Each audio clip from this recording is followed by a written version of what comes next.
Okey, baik. Yang baru masuk tu tengok muka surat 45. Tengok buku nota menggapai ni. Muka surat 45 dah.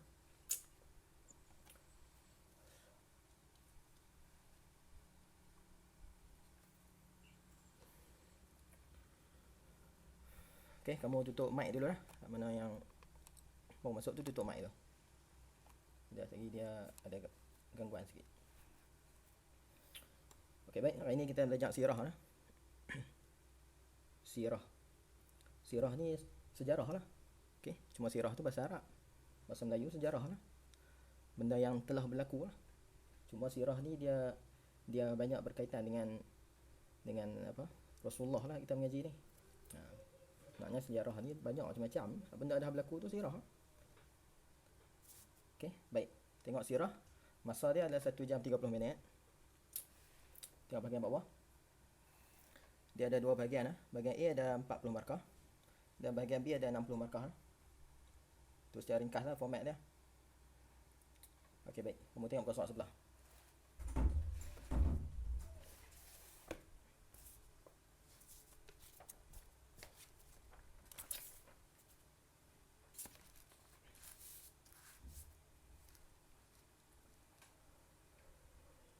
Okey, soalan nombor 1 hingga 10. Macam biasalah, objektif lah. Bulatkan saja.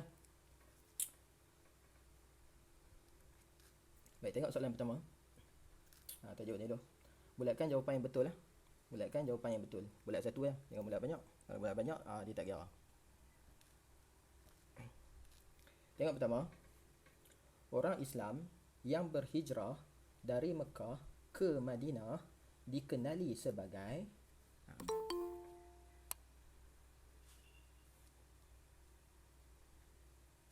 Okey, tengok yang pertama dia kata orang Islam yang berhijrah. Ni kamu kena highlight pada ni. Berhijrah tu maksudnya berpindah lah. Berpindah dari satu tempat ke satu tempat. Okey. Dari Mekah.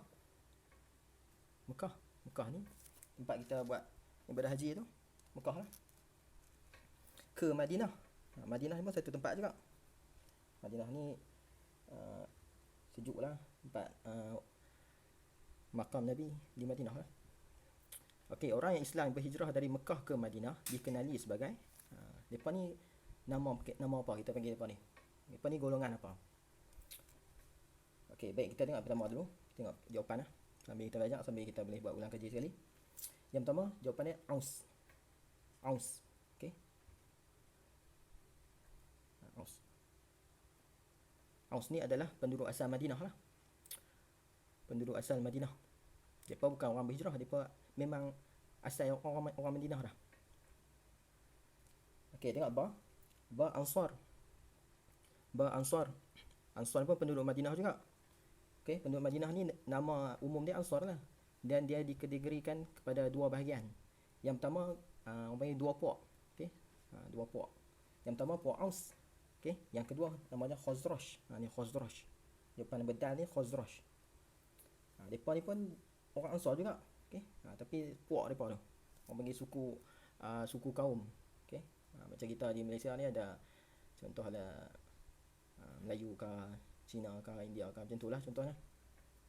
Okey. Khazraj.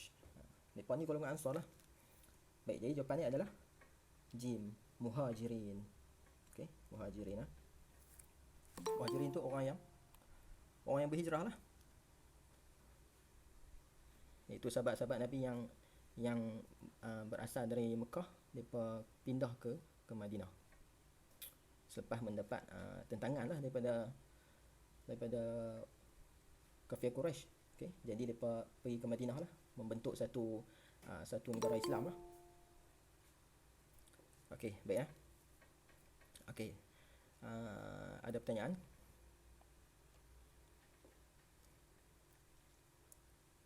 Yang baru masuk tengok muka surat 46. Okey, tengok muka surat 46. Ada Ustaz. Ya.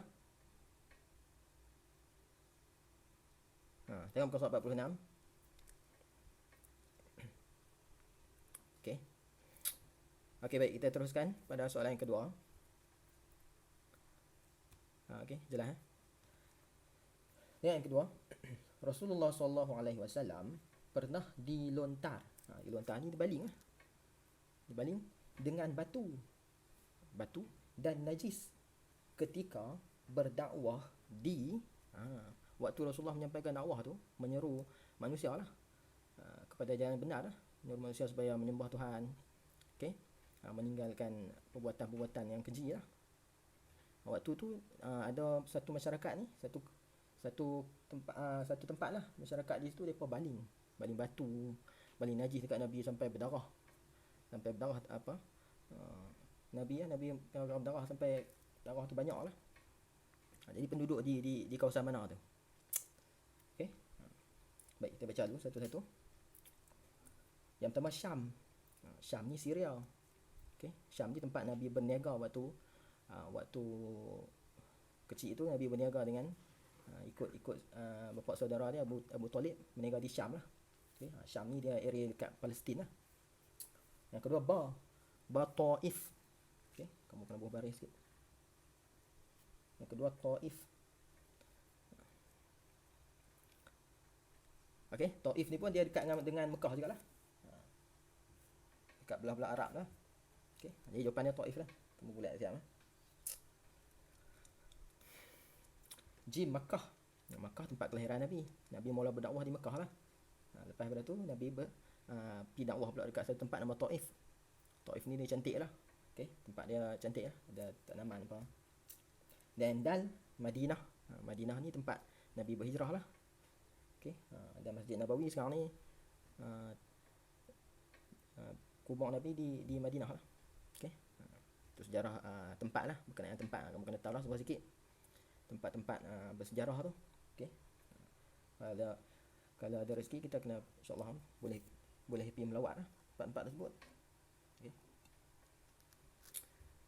Okey, baik, kita teruskan. Yang ketiga. Siapakah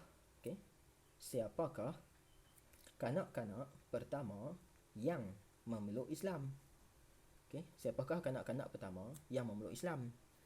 Okey, yang ni kan kita belajar orang yang memeluk Islam ni kan ada beberapa kategori lah. Ada di kalangan lelaki, ada di kalangan wanita, ada di kalangan kanak-kanak, ada di kalangan hamba. Okey. Jadi di sini soalan dia tanya siapakah kanak-kanak? Kanak-kanak maksud budak lah. Yang pertama, kanak-kanak pertama. Dia first yang masuk Islam selepas Rasulullah berdakwah tu. Okey, jadi kita tengok dulu di sini. Yang pertama Zaid bin Al-Harisah. Zaid bin Al-Harisah. Zaid bin Al-Harisah. Zaid bin Al-Harisah ni dia ni hamba yang pertama memeluk Islam. Okey. Tulis sini dia kalangan hamba lah, boleh. Hamba betul.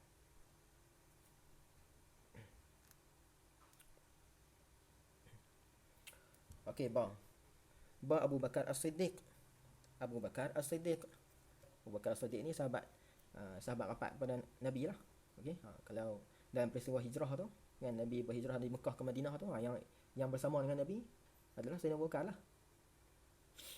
Dan Sayyidina Abu Bakar ni orang pertama juga memeluk Islam, tapi dia di kalangan lelaki, kira orang besar lah. Lelaki.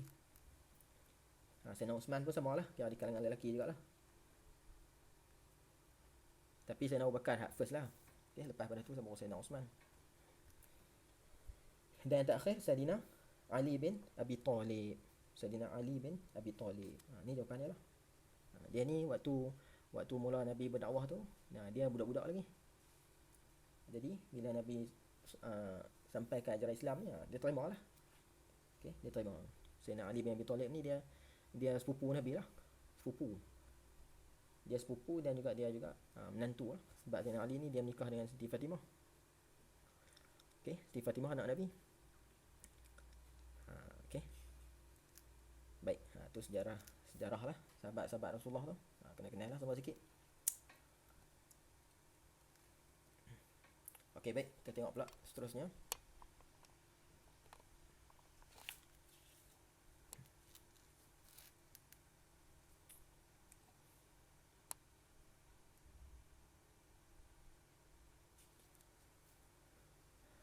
Okey, tengok yang keempat. perang Uhud, ni perang Uhud lah, dengan macam perang Ahad. Eja sama. Awak baris. Perang Uhud berlaku pada bulan bulan apa? Yang ni kamu kena ingat lah. Sebab sirah ni dia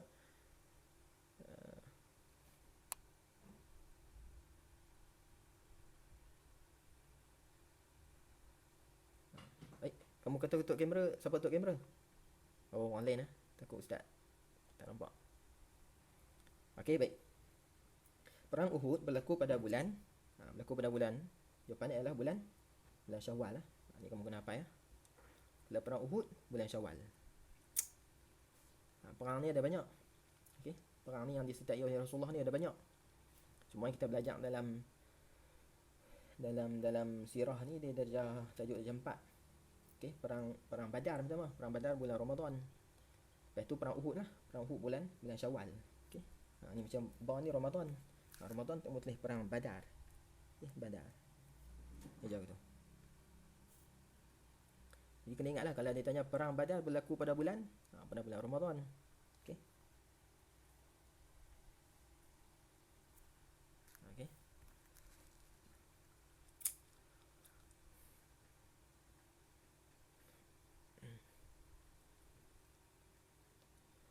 Baik, dalam perang Uhud ni Rasulullah juga tercedera lah dalam perang Uhud ni. Dan bapa saudara Nabi lah, iaitu Saidina Hamzah, mati syahid dalam perang Uhud ni. Jadi kalau kamu pergi buat umrah ke, boleh pergi lah satu kawasan nama Uhud. Di situ ada ramai lah sahabat-sahabat Nabi yang mana syahid yang meninggal lah, yang mati dalam perang tu, dan mereka tanam di situ. Okey, kamu boleh pergi ziarah lah nanti.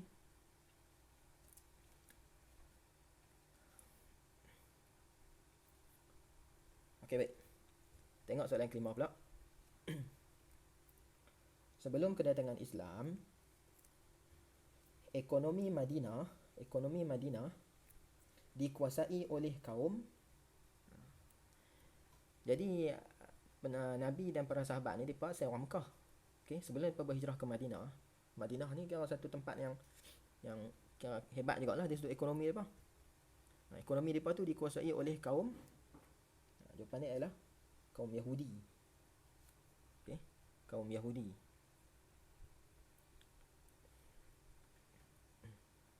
Kalau Khazraj dengan Aus ni kaum Ansar. Mereka penduduk asal Madinah juga. Cuma mereka tak, ekonomi tak dikuasai oleh mereka lah. Okay. Yang Jim ni kaum Quraisy. Quraisy ni penduduk Mekah. Penduduk Mekah tak ada kaitan lah dengan Madinah. Mereka kuasai ekonomi Mekah lah. Ekonomi Mekah dan pentadbiran Mekah tu mereka lah kuasai. Kalau Madinah mereka tak ada kaitan lah. Okay. Baik, kaum Yahudi lah, ingatlah. Yahudi. Bila Rasulullah berhijrah ke Madinah, ekonomi Madinah tu diambil oleh orang Islam lah. Orang Islam pula pegang. Jadi hebat lah.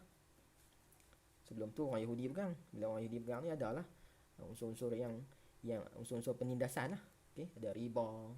Okay? Boleh jangan. Ada penipuan lah.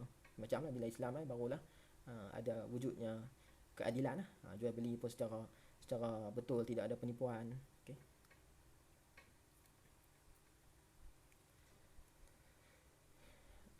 Baik, kita terus kepada yang keenam.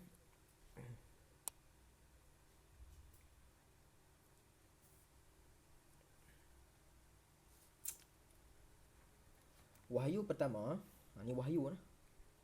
Nak tahu baca tu? Jangan baca wahyi pula. Wahyu pertama diturunkan di wahyu pertama. Kamu kena ingat lu, wahyu ni ayat Al-Quran lah. Wahyu ni dia Quran ni secara asasnya dia turun tu dua kali. Yang pertama turun daripada Lauh Mahfuz ke langit dunia. Daripada langit dunia tu turun kepada Rasulullah tu secara beransur-ansur. Tu yang ada wahyu pertama, wahyu kedua, wahyu ketiga. Okey. Jadi wahyu pertama ni kamu kena ingat tu. Wahyu pertama ni ayat Quran hak mana satu? Dalam Quran tu ada banyak tu. Ada 6236 ayat. Jadi ayat yang mana satu turun first. Okey, yang ni wahyu pertama ni adalah itulah surah Al-Alaq tu. Bismillahirrahmanirrahim. Iqra' bismi rabbikal ladzi khalaq. Khalaqal insana min 'alaq. Iqra' wa rabbukal akram. Alladzi 'allama bil qalam. 'Allamal insana ma lam ya'lam. Surah Al-Alaq ayat 1 hingga 5. Itulah wahyu pertama. Waktu malaikat Jibril datang kepada Rasulullah di Gua Hira lah. Rasulullah, malaikat Jibril kata kat Nabi, "Iqra' ya Muhammad." Itulah dalam peristiwa itulah kamu boleh baca dalam buku ataupun kamu tengoklah di YouTube peristiwa wahyu pertama. Gini keluar lah. Okey, wahyu pertama ni adalah surah Al-Alaq diturunkan di Gua Hira. Gua Hira ni.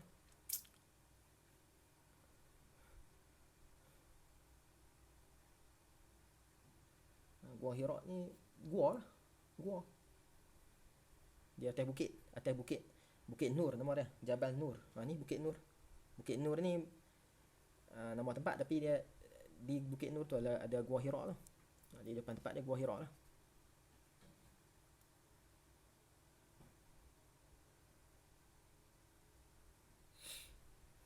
Baik. Bukit Sofa ni tempat apa yang kita buat sa'i tu dekat dengan Kaabah tu.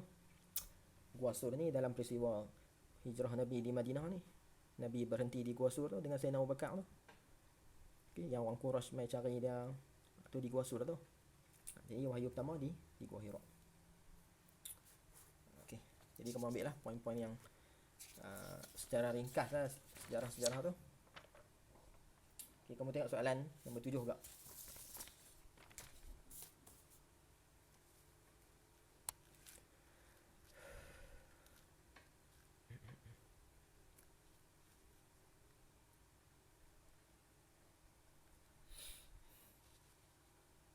Okey, ada siapa nak baca tak?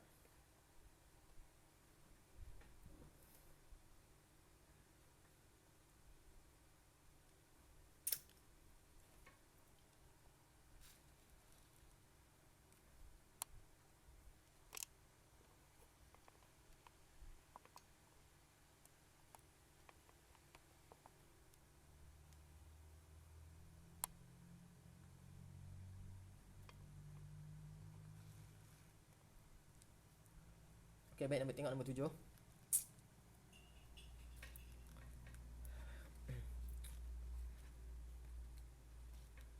Apakah tindakan pertama yang dilakukan oleh Rasulullah sallallahu alaihi wasallam setelah pembukaan kota Mekah? Apakah tindakan pertama yang dilakukan oleh Rasulullah sallallahu alaihi wasallam setelah pembukaan kota Mekah? Okey. Ini dia tanya berkenaan dengan kota Mekah, pembukaan kota Mekah. Kalau bahasa Arab kita panggil Fathu Mekah. Kalau kamu dengar istilah Fathu Mekah tu, pembukaan kota Mekah lah. Pembukaan kota Mekah ni maksudnya orang Islam menguasai Mekah dengan sepenuhnya. Okey. Waktu mula-mula Islam, Rasulullah menyampaikan dakwah tu, waktu tu Mekah ni dikuasai oleh kaum Quraisy lah, kafir musyrikin tu. Depa yang urus Mekah ni. Depa kawal dari sudut ekonomi lah, semualah. Dulu di Kaabah tu ada 360 berhala tu. Ada banyak berhala di keliling Kaabah tu. Lepas pada tu Rasulullah berhijrah ke Madinah. Okey, bila Rasulullah berhijrah ke Madinah tahun ke-8 hijrah. Waktu Nabi duduk di Madinah dah 8 tahun dah.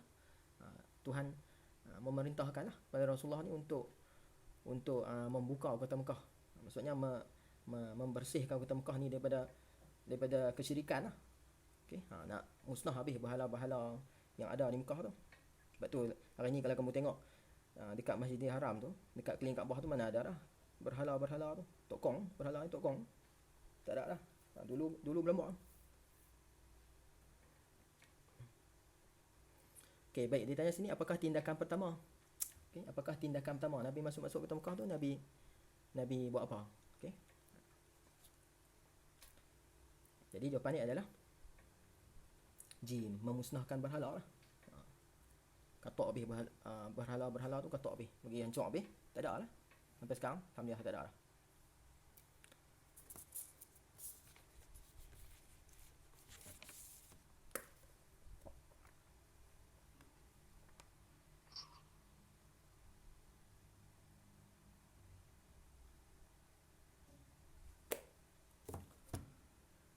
Okey, dan sampai sekarang ni pun orang bukan Islam tak boleh masuk ke Mekah. Mekah ni untuk orang Islam je lah. Nak masuk Mekah boleh, kena masuk Islam. Ha. Dulu sebelum dia pembukaan kota Mekah, orang bukan Islam pun boleh masuk. Lah tak boleh dah. Orang Islam saja. Dan kita buat haji dan umrah di Mekah lah.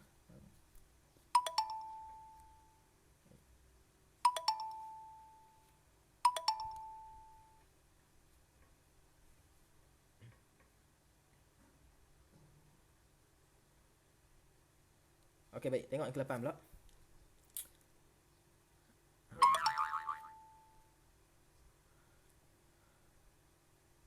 Okey, tengok yang ke-8 pula.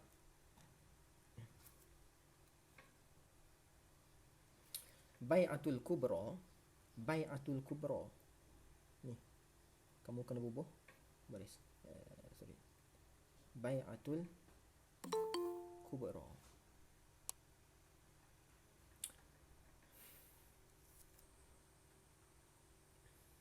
Baik, yang baru masuk tu tengok muka surat 47 lah. Yang baru masuk tu tengok muka surat 47.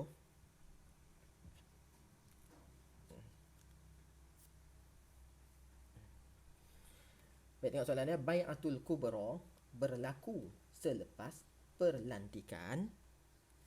Bai'atul Kubra berlaku selepas perlantikan.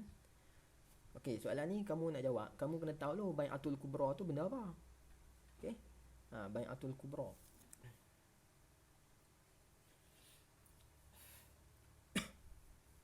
Bai'atul Kubra tu kamu tulis perjanjian tak setia. Perjanjian tak setia lah. Okey, inilah.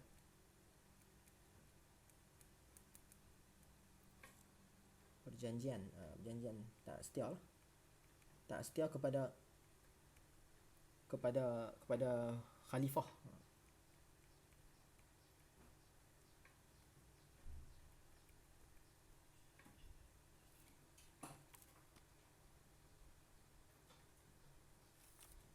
Khalifah ni pemimpin lah, pemimpin orang Islam. Tu khalifah.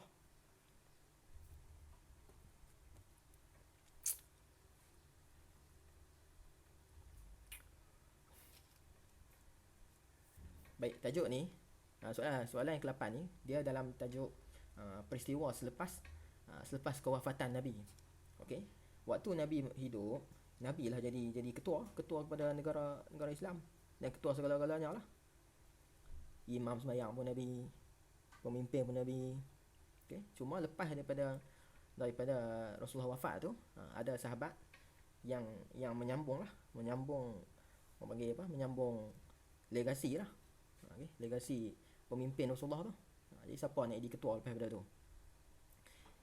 Jadi lepas pada peristiwa Rasulullah wafat tu ada berlaku kekecohan dan para sahabat ada banyak panjang cerita lah. Pendek kan? Para sahabat bersetuju lah melantik Sayyidina Abu Bakar. Sayyidina Abu Bakar As-Siddiq. Okay, lepas mereka kata okay, kami sokong lah Sayyidina Abu Bakar ni jadi khalifah. Khalifah maksud pengganti Nabi lah. Sebagai ketua orang Islam nak urus nak mentadbir urusan umat Islam ni. Jadi khalifah Sayyidina Abu Bakar ni jadi pemimpin.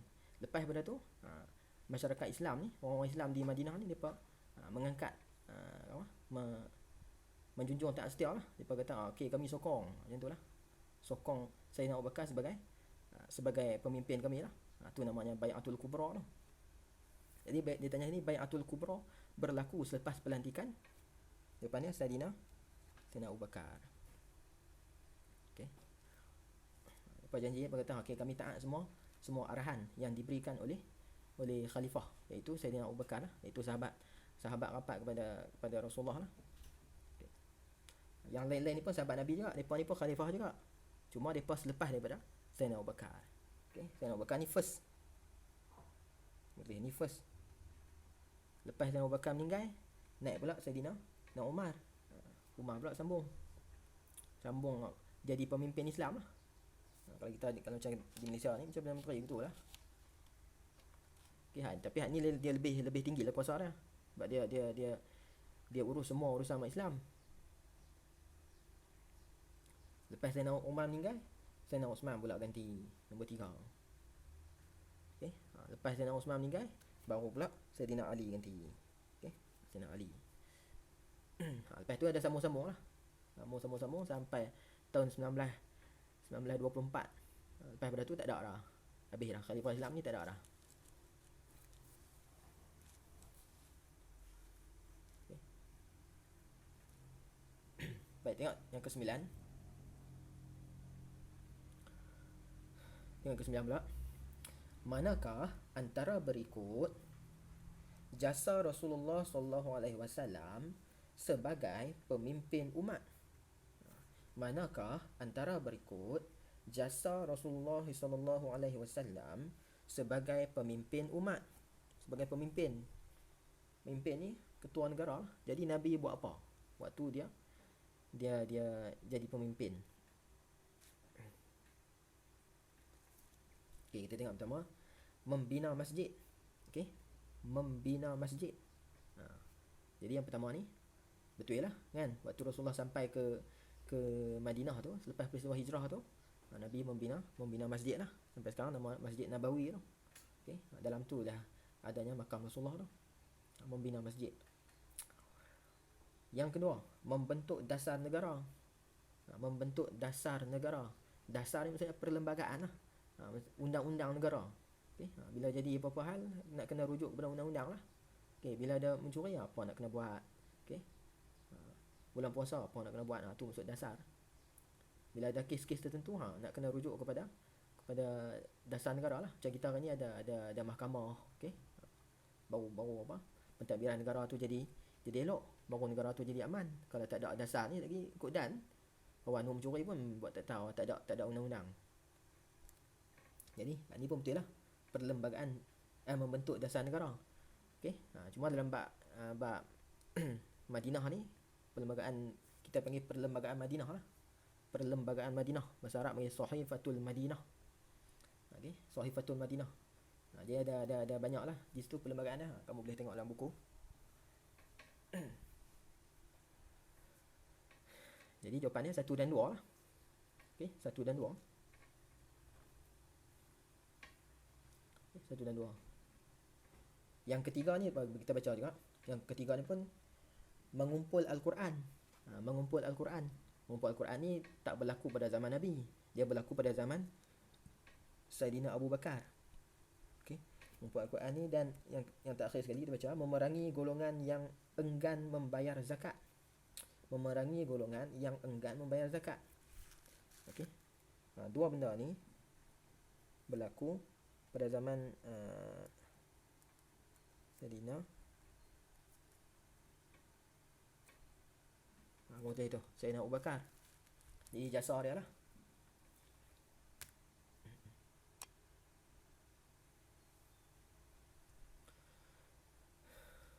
Okey, kan selepas Rasulullah wafat, Saidina Abu Bakar jadi pemimpin, jadi khalifah.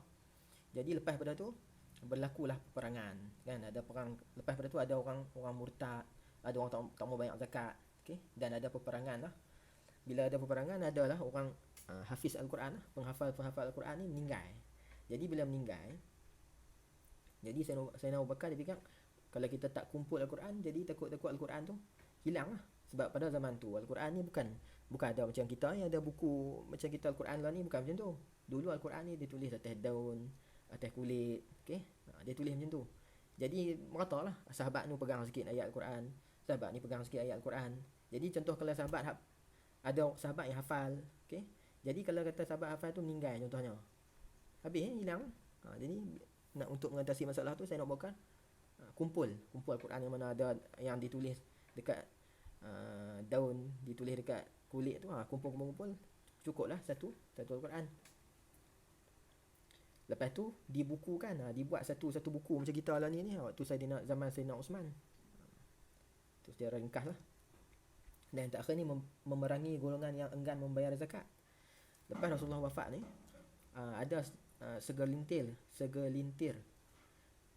golongan yang mereka ni tak mau bayar zakat.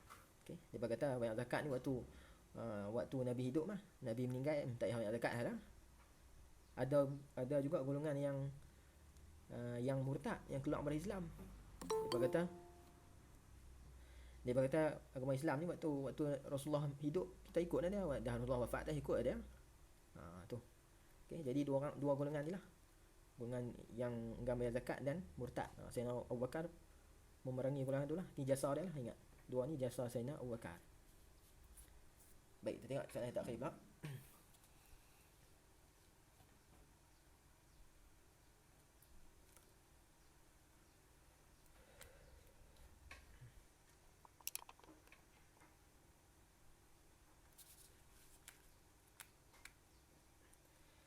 Okey, khalifah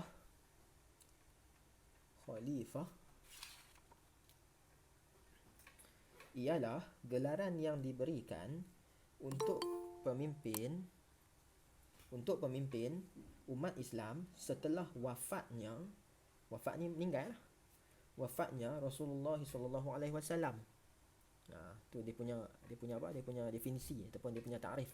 Khalifah kita dah baca tadi tu, khalifah tu. Ni maksudnya gelaran yang diberikan untuk pemimpin umat Islam. Ketua, pemimpin ni ketua setelah wafatnya Nabi. Lepas Nabi wafat, dilantik khalifah. Okey, ada ramai lah khalifah tu. Tapi setiap satu zaman seorang je lah. Meninggal tu baru orang lain pula. Jadi soalan tanya, berdasarkan pernyataan di atas, apakah perkara pertama yang dilakukan oleh Sayyidina Abu Bakar selepas dilantik menjadi khalifah? Okay. Lepas Nabi wafat tu, depa sahabat-sahabat Nabi bersetuju untuk melantik Sayyidina Abu Bakar sebagai ketua lah, sebagai ketua negara. Okey, lepas depa lantik Sayyidina Abu Bakar sebagai ketua negara, apa yang Sayyidina Abu Bakar buat waktu tu? Tu soalan tu tanya. Jadi yang pertama dia kata mengumpul Al-Quran. Okey, mengumpul Al-Quran. Mengumpul Al-Quran macam Ustaz contoh tadi lah. Dia kumpul daripada ayat-ayat Al-Quran yang ditulis di daun kayu dan di kulit haiwan ke, dikumpul. Hak tu pun jasa Sayyidina Abu Bakar juga, tapi bukan perkara pertama. Hak tu perkara yang selepas pada tu lah. Okey, ni jasa juga. Yang kedua, memerangi orang-orang murtad. Orang murtad ni orang yang keluar daripada agama Islam lah. Okey. Yang ni pun jasa Sayyidina Abu Bakar juga, tapi bukan jasa dia yang pertama. Lepas pada tu lah. Jim, memerangi nabi palsu. Okey, memerangi nabi palsu pun jasa Sayyidina Abu Bakar juga. Cuma bukan jasa dia yang pertama. Okey, sejarah nabi palsu ni selepas Rasulullah wafat, ada seorang ni dia mengaku kata dia tu nabi. Namanya Musailamah Al-Kazzab nama dia. Musailamah Al-Kazzab tu dia mengaku kata dia nabi. Nabi boleh tunjuk mukjizat, dia pun nak buat juga. Tapi tak jadilah, dia bukan mukjizat, tak jadilah. Okey. Tu nabi palsu. Ni pun jasa Sayyidina Abu Bakar juga, memerangi nabi palsu ni. Tapi bukan jasa yang pertama. Dan yang terakhir, membuat ucapan dasar.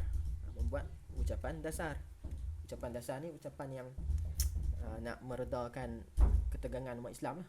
Kan selepas Rasulullah wafat, ada orang Islam yang jadi kekecohan lah. Okey, jadi kekecohan. Jadi Sayyidina Abu Bakar Surat berapa? tengok surat 47.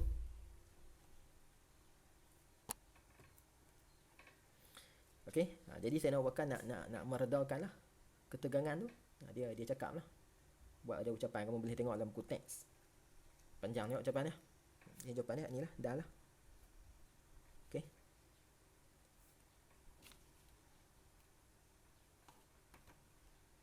Okey, baik kamu rehat sat lah.